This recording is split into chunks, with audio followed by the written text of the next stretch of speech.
Start হয়, আমি একজন মানুষ, বন্ধু মানুষ, সে ফোন দিয়ে বললো তুই পোস্ট ডিলিট কর, পোস্ট ডিলিট করে পোস্টগুলো রাখা উচিত না, কারণ এটা সামনে অনেক ঝামেলা হবে, তোর নয় মামলা হবে। আমি বলছি এটা আমি ছাত্রদের পাশে আমি পোস্ট দিতে পারি, স্বাভাবিক।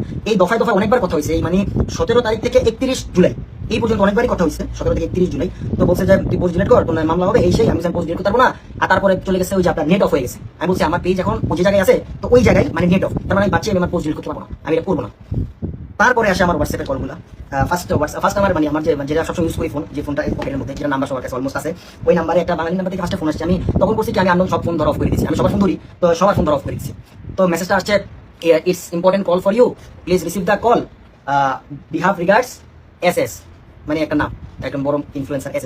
আমি তখন ঘাবড়ে গেছি এই জিনিসটা, কারণ উনি হঠাৎ করে আমার এভাবে মেসেজ করা, আমি এটা ভয় পেয়ে গেছি। তারপর আমি শেয়ার করলাম কার সাথে, আমার যে ম্যানেজার, যে সবসময় মানে ব্র্যান্ড রিলেটেড কাজগুলো দেখে, আইমানের সাথে। আইমান বললো আচ্ছা ঠিক আছে ভাই, আমি বুঝলাম, তাসিফ ভাইরে জানাই। তো আমিও তাসিফ ভাইরে জানাইলাম সাথে সাথে, তাসিফ ভাই এই ঘটনা